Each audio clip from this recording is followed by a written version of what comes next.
Hello, welcome or welcome back to Heart Healing. A few days ago, I got up earlier than usual and I felt like doing something simple without using too much brain energy. I drew the lines in one go, as you can see, and then I added colors wherever I saw fit. While I was coloring, I started wondering why adults don't color anymore. Why do children stop coloring at a certain age? From my experience working with young children in the past, I noticed that coloring seems to be something most children naturally enjoy. It was so natural for us. There's something beautiful about that early relationship with color, before children worry about being good at art, before they care about rules and results. As we grow older and we start wanting more stimulation, and little by little, life gets busier. School becomes more serious and more pressured, creativity becomes judged, and art becomes evaluated.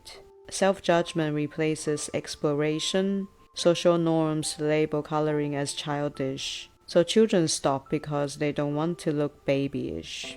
As adults, we don't really think about it anymore. Many of us believe that coloring was something for children, so we put it away without really thinking about it. We get busy, we become self-conscious, we start focusing more on the results and less on the process. Most people don't color because it requires mental space, quiet time, and a slower pace. And most of our lives are filled with responsibilities, screens, and deadlines. We rarely give ourselves that kind of time and space anymore, especially with all the technology we have now. Non-stop scrolling and distractions all around us. Our minds become restless, stressed, or scattered. Life can feel rushed or on autopilot. That's why I feel it's important to give our busy minds a safe space to quiet down and take a break from all the chatter.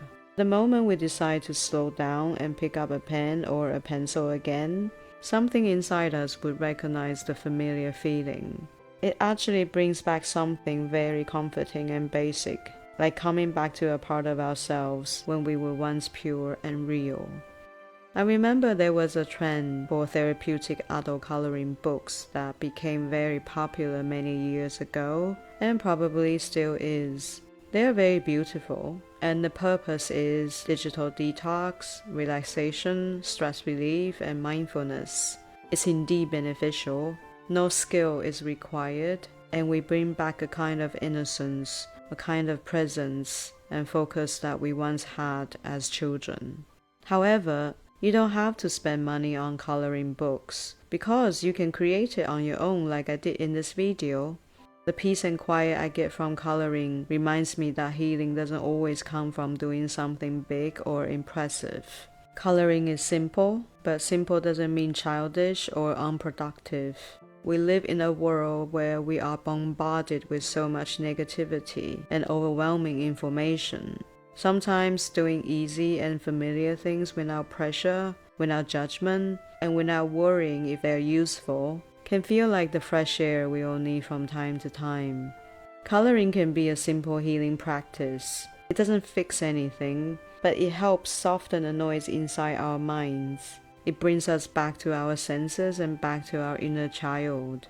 So while you watch this drawing come to life, I hope this gives you a sense of comfort. Okay, thank you for watching until the end. I truly appreciate your time and energy. Leave a comment and share your thoughts if you like. Thank you for your support. Take care, and I'll see you in the next video. Bye!